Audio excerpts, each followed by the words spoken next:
Welcome to our presentation. Our group contains Bruno, Marissa, Jordan, Haley, and Erica. The SWOT analysis analyzes a company's strengths, weaknesses, opportunities, and threats. While examining Apple, we found that their strengths included continuous and incremental innovation, a high profit margin, the fact that they're globally iconic, meaning that they have huge brand recognition all over the world, and that their operating system works over all of their devices.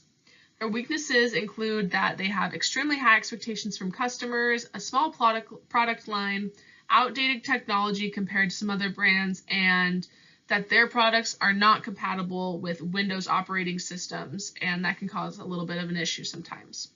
For opportunities, we noted that wearable smart technology was a great opportunity, as well as green technology and the use of artificial intelligence and the expansion of their distribution network.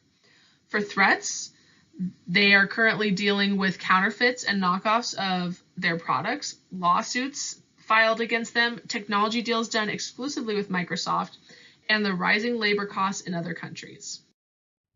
I'm Marissa Latter, and I will be talking about the IFAS, which stands for Internal Factor Analysis Summary. The IFAS helps to determine what the company is doing well and what it can work on based off the strengths and weaknesses of the SWOT analysis. The IFAS is useful to help grow and better our business, Apple. As you can see, we have listed the strengths and weaknesses along with their weight and rate. Under strengths, we thought our most important ones were brand recognition and having an operating system that works over all devices. Apple is recognized and used all over the world. It can be recognized by their famous logo. Having an operating system that works on all devices is good because it doesn't matter if you're on a phone or computer, all your files, photos, messages, and more can be found on each device. Under weaknesses, we felt that having high expectations can hurt Apple. If they don't keep up to customer standards, then they could lose them. If they have a new phone or product coming out and it doesn't keep up to people's standards, then people won't buy them, which can in turn hurt the company. Now I'll pass it off to Bruno to talk about the IFAS. Okay, so now we're going to do the external factors analysis summary of Apple Incorporated. The definition of IFAS is going to be evaluating the external environment outside of the company, such as the opportunities and threats. So now as we get to the opportunities, we see the main one of green, essentially going green or having green eco-friendly technology. We believe green becoming eco-friendly in their products, their projects, and their production. Now, Apple's already started this process by recently having a 100% zero waste certified supply chain in India, which they aim to have around the world as well. The next opportunity that we think is going to be crucial for them is use of artificial intelligence within Apple products. They've had Siri on their devices for the past 5 years, but now they've recently hired an AI chief named John Giandria who aims to take their division of AI into another level in the coming decade. Okay, so now as we get to threats, their main threat is the rising labor costs in other countries, specifically China. Their wage demands there have increased, and it's not helping that the countries there are demanding that they have more environmental regulations that come with higher taxes due to the higher rates of pollution that they're experiencing from these types of companies, such as Apple. The next is going to be counterfeit knockoffs. In recent times, there have been companies or Chinese citizens that have started making their own knockoff Apples, knockoff iPads, anything like that. So this is costing Apple revenue that they would have had otherwise, and the only way that we can see that they could handle this is by handling it legally. My name is Erica, and I'm going to be taking a look at the TOES analysis for Apple. The TOES analysis is a helpful tool that expands on the SWOT analysis by exploring strategic opportunities that take advantage of strengths and opportunities while mitigating weaknesses and threats.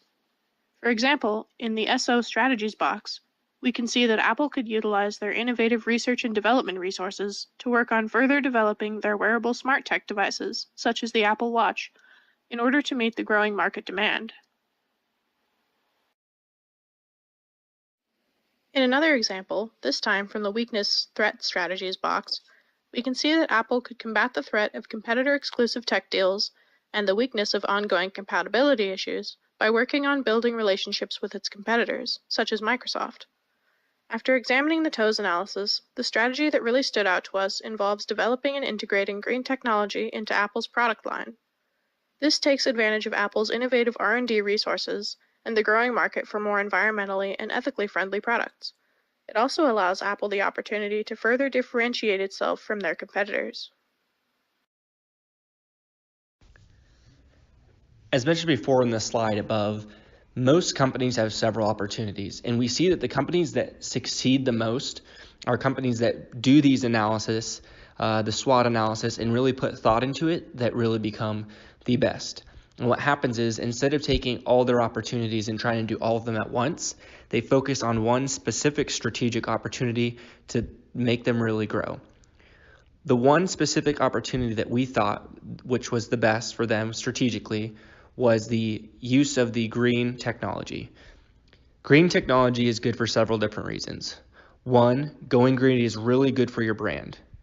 From our sources, we saw consumers are all too aware of the issue of climate change, and as a result, they want to see companies taking the problem as seriously as they do, and research has shown that they demonstrate this preference through purchasing. The fact of the matter is that showing sensitivity to consumers' feelings about the climate change by implementing green tech and practices will produce positive feelings towards your brand. Not only that, going green is super good for the environment. As business people, the most important thing is that our establishments run as efficiently as possible to minimize costs and maximize profits. Thirdly, going green is cost effective. Every business out there wants to be cost effective. The aim of green technology is to reduce a company's energy usage. The reduction of energy usage brings on a host of benefits that make sense to the business and also the environment. The most obvious one is a reduction in overheads, which is something that Apple is constantly looking to do.